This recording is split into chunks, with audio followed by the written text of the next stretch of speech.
Friday. Happy Friday. Yep, Happy yep. Friday. Yeah. So Woof woof. I was watching, I don't know, might have been a another social media outlet anyway. I was watching Yeah. a video, and it was this artist, and he was free painting something, and he was talking as he was painting. And what he was talking about was how, as an artist, you're not creating like a product, so to speak, when you do your art. What you're doing is you are communicating what's in your heart, what's in your thoughts, what's in your mind, what's in your soul. You're telling your inner story as part of, what you do as an artist. And so initially, when I first was listening to it, I thought, yeah, that makes sense, for painters and people who draw and musicians and things like that, those traditional art mediums. And then I started to realize that what I do as a coach, as a trainer, is also my art form. And that the business that I run of training and coaching other people is my art form. It's how I express my life in what I do. And I started really thinking about how it then gives this another level of discomfort and challenge as an entrepreneur, as a business owner, because I feel it's easier. I've had jobs where you work for another company, and how much easier it is to sell whatever they sell, sell the product or sell whatever it is, because you're not emotionally attached to it, I guess. It's not you that you're selling, is it? It's a tangible product. Mm-hmm. However, once I moved into my own business and selling coaching and training and mindset growth and evolution of humans, what I was selling was me, and not in a prostitution way. Been there, done that. But selling my art, selling my thoughts, selling the way that I see the world. And so it becomes very personal. And I think for a long time, and you've seen this in my growth, Adam, as you've known me, how personal I would then take any kind of sort of rejection or difficulties along the way. You really Yeah. you think you have to develop a thicker skin when you are the product? Yes. It depends on how you are, like how you kind of put it together though, right? So, you know, I mean, if we're talking about, coaching, for example, there's really two questions that you need to answer, if you're gonna really create something compelling, right? So the first is, why did you originally decide to be a coach? Whoever's listening, me included, that's the purpose. The first thing we need to get really clear on is for want of less fluffy chat, what's your why? Yeah. Yeah, that's the buzz question, isn't it? What? What's the why behind it? So what I call that the purpose, the coaching purpose statement, I guess, Yeah. right? So that's got to be focused on other people, not actually on yourself. Mm. So if one reason you got into coaching was to make, you know, well, I've been this person myself. If one time I wanted to get into it because I was like, oh, I can make millions of dollars doing it, and I can go live on the beach. That's Yeah. that if that was what you want to do, that's fine. But definitely don't put that in your purpose statement. Folk, yeah, I just want to have loads of money, flop around the beach, get a great tan, take social media photos of myself drinking cocktails going, isn't life great? Aren't I inspiring? It's like, Working from anywhere. yeah, which is, that is a byproduct of doing great work with as many people as you possibly can. So Yeah. instead, it's better to really the bigger reason, the bigger thing to focus on is what's the bigger reason why you do what you do. So what gets you out of bed in the morning, you know, that really, that is the foundation for the purpose, you know. So you wanted to be a coach because, you know, you've got all these amazing life skills. Yeah, because you get some, you know, you get some 20 somethings, no judgment and absolutely nothing meant by this at all. But would you rather have a life coach that's 20 or 50? Mm. And if you got a life coach at 50, you'd hope that they've actually achieved something. If you're getting, you know, anybody can be a life coach and quote a bunch of memes, but has anyone actually been through what it is you want to get through? Because people are not, it's not necessarily about what you're selling, it's about what people are buying. You know, so therefore we Oh, I come like down to that. then we, you know, then we come down to the niche. You know, Yeah. people aren't looking for prevention, they're looking for surgery. You Oh, know, yeah. people You're can't, dropping people, some gold today, Adam. I know this is my because this is my favorite subject, darling. You know, people, I love that phrase. Oh, I've accidentally clicked play on my headphones on something else. Hang on. Um, you know, no one goes like, yeah, you know what, I'm going to hire a coach because I want to make sure that I don't make that mistake. They come to you after they've made the mistake. When they've hit the rock bottom, When they've hit the rock bottom, when they're like, yeah, "Fuck, I need some help with this," you know. So yeah, once you're really clear on that purpose and you understand why you're doing what you're doing and who you are, if you're going to be a coach or if you're going to start a business, it's anything really, you know, because yeah. this applies to the across the board, you know. Because I coach people on setting up businesses. I've got gorgeous, gorgeous client at the moment. She's been working her ass off, you know, putting all this stuff together and create this handmade, homemade beauty products, all natural, like so much time and an investment. She started off wanting to learn how to trade, but I was like, look, you don't want to trade, you just want more money. Why don't you do something you're passionate about? And she came up with this business idea. And So now therein we're comes the art, by the way. well, exactly. Therein lies the art. Yes, there's the creativity because when Mm, you're truly passionate about something, you've really understood what it is you want to do, then you've got a problem to solve, and therefore that inspires a creativity within you to do it. There's your art, so to speak. You're absolutely right.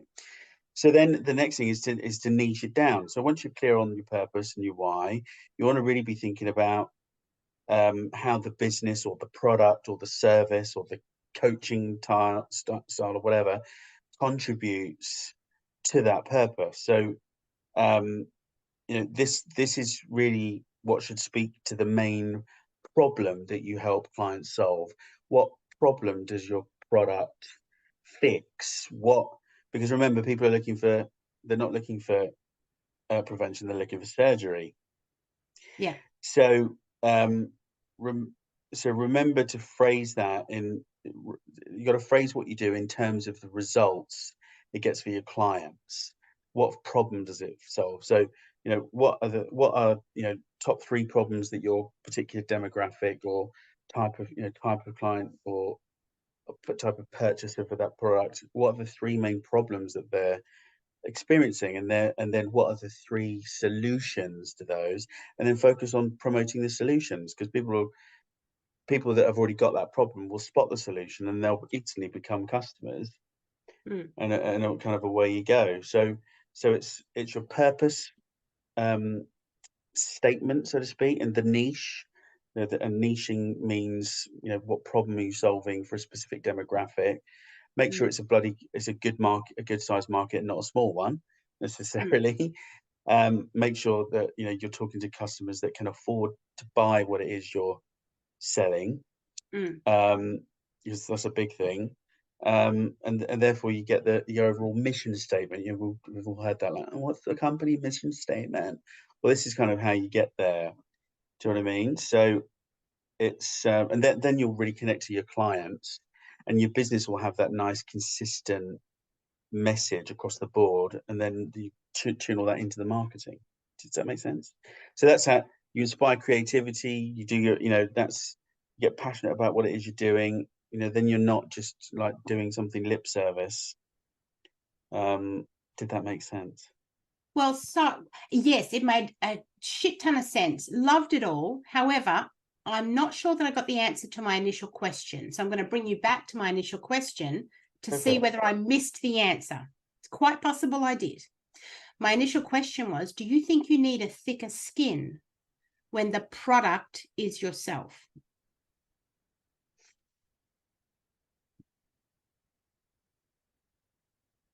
So define needing a thick skin. What situations would you need a thick skin? Well, from my own experiences, that's the best place for me to talk from. Is, if you're selling, I don't know, you sell candles made by a candle company. That's your little business you've set up. You're still a business owner. However, the product that you sell comes from another, and we see those sorts of things all the time, whether it's, like I said, candles or plasticware or oils or whatever. You're selling a person's product, so to speak, and it's a tangible product. So if someone doesn't like it, I don't know that many people take that personally. If you don't like it, you don't like it. Maybe you like something different. Okay. And you move on. However, Okay. when you've created something with, as we talked about, your art, I and someone understand. says, I don't like that, I understand. they're saying they don't like you. Yeah. So this is why I started talking about, like, making sure you've got your message right for yourself and all that other stuff that goes with it. Because when you're on purpose and when you're, really in tune and in line with what you're doing, you shouldn't, in theory, get too many, if any, haters. And if you do, they're welcome, because you've just triggered something within them. But if you're talking to the right crowds, you know, if you've got 100 people that are loving it and 3 people that aren't, do you care? Is the question. Do you know what I mean? So, if you've got 50, if you've got 100 people that are, you know, in front of you, and 70% of them don't like it, then there's probably something you need to change. To be fair, so always take it with a pinch of salt. I mean, talk from a, personal, personal experience in the game for such a long time, 15 years. You know, um, I was speaking at an event once. It was 500 people in this hotel in Sydney, and the big boss had gone before me, and you know, everyone was there to see him. And then he said, "Great, okay, everyone. So do you want to learn do you want to learn something new this afternoon? Okay, I'm going to pass you over to my, head trader coach, and la la la. La. He's going to come up and everyone welcome Adam, all that." And I got up on stage, and I was just myself, and I, was effing and jeffing a little bit. Let's just say, because I tend to do that. And long story half length, passion, darling, passion. exactly. And everyone was laughing about it. 500 people, right? So a couple of days later, we get this voicemail come in. I can't see how you can have that guy Adam as a ambassador for your company. His language is disgusting. Blah, blah, blah, blah, blah, blah, blah, blah. Really went for it. I'm going to tell Greg Stick and myself personally, and I was like horrified. Yeah. And I spoke to Greg about it, and he was like, "Mate, one person out of 500 is not bad, is it?" Perspective, right? Yeah, and I went, "Oh." He said, "I don't care." He said, "I'd be worried if half the room was upset." He said, "But one person out of 500? Nah, don't worry about it."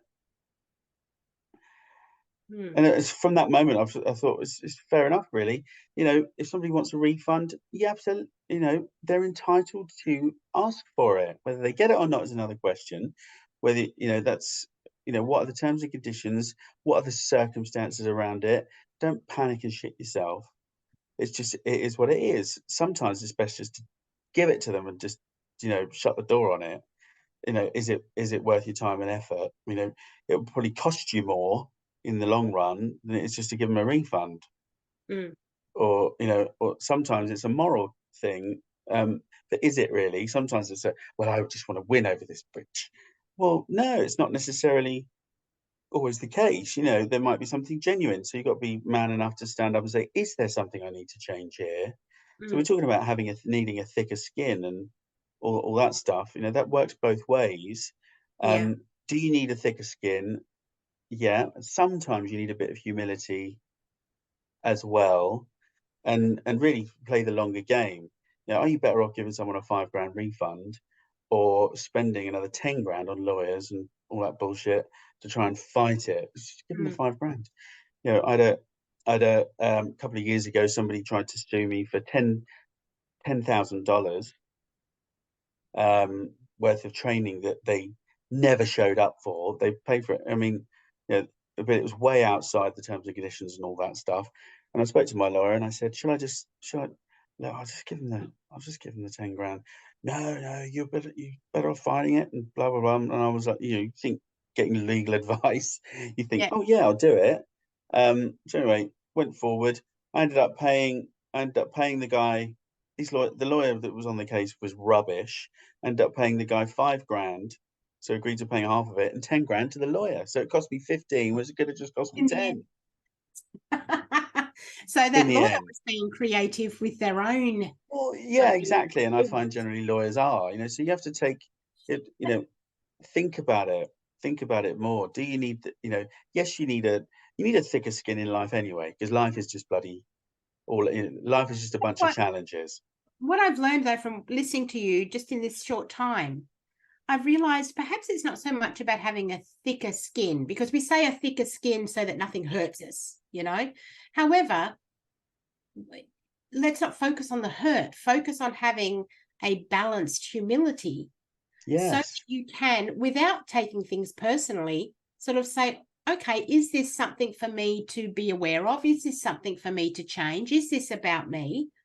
Actually, no, it's not. The numbers tell me this is not on me. This is, for whatever reason, that person just doesn't mesh with what I do, and that's okay. 100%. Yeah. Having balance to me seems the aim, rather than a thicker skin Yeah. where it feels like it's you got to guard yourself. Let the guard down and actually Yeah. open to receive and give and Absolutely. decide Because if balance. you really, because these situations will tell you if you really do need to improve something, then here you go. This is what it is. And, What a then you, gift. If you've what been a shown gift. how to improve something, great. Exactly. Yeah.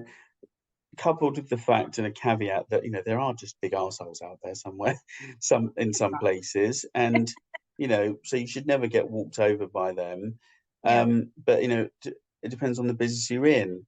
Do you want to just deal with them, just give them the refund, but don't just give a refund. You give them a refund with a deed of release that says, we're agreeing to give you a refund, da da da, and you agree to never say a fucking word about this online anywhere, never put any bad comments up, da da da da da. If you agree to that, then we'll pay you money in 5 days. You sort of lock them up with that. You don't just go, oh yeah, here's the money. Mm, Do you know what I mm, mean? yeah. Because some people are just knobheads, and they'll get the refund and be like, oh, I can't believe it. You want to protect that reputation. Well, your Not art is your brand as well, isn't it? Your And art is your brand. So there's nothing wrong with that. And just yeah, make sure that you are doing right by people and you are producing something great and wonderful and something that really fixes the problem. This comes back to really working on what's your purpose, why yeah. are you doing it, what problem are you solving? Because then these situations don't really happen that often because you're so in alignment. I like there's something that we actually teach in when I teach metacognition, is about the difference when you're purpose driven. When you're purpose driven, it's that slow kind of ascension towards what you're working. You've always got your eye on where you're going. Yes, there'll be little detours and pivots and all Yeah. those sorts of words. However, it's that steady increase of where you're keeping improving and leveling up all the time, whether it's one step at a time or 10. It's absolutely. That. However, when you're not purpose driven, what you tend to do is that boom and bust kind of feeling, because all you're looking for is the next win. And that can be, a better car, a bigger house, a new TV, a promotion at work. And you get those things. And as soon as you've got it, it feels amazing. And it's that shot of adrenaline, dopamine. And you're feeling like top of the world. But then it wears off real quick. It wears off because that's not really anyone's purpose. I don't know anyone who says, oh, my only purpose is to get a promotion. That's it. That's my whole my whole purpose in life. It's not. It should be a byproduct. All of those things should be a byproduct of being on purpose. Yes. And so if you're focused on the byproducts, then you're going to live a life where it's that boom bust. Yeah. And it's difficult to Yeah. So this has been a great session of Automatic Mouth, because I've really loved I'm really excited at how focused I am just after this discussion with you on really knowing my purpose. And I'm very passionate about my purpose. So it feels like it's right in front of me now. Yeah, perfect. Let me know my purpose, Adam, because I am looking right at you. And then listen, because it's important to do. And I've actually been doing this with a couple of other coaches. Yeah. Actually, on Wednesday, I'm going to go and do this exact session with a coach who's putting their shit together. Oh, brilliant. So find that purpose, and then what type of problem are you solving? What specifically, and then because that's then where you target the people that are going to be coming along and having the training, coming to the coaching, doing all those things. Yeah. Awesome. It could be, are you thinking to yourself today that you need a thicker skin? It could be anything, but that's the purpose of being focusing and targeting the purpose, so to speak. Love it. Adam, this has been amazing. Thank you so much for all your nuggets that you just spew out when I throw something at you. Absolutely love it. And have an amazing weekend. And you, babe. Friday, yeah? Lovely jubbly. Mwah. See you later. Bye.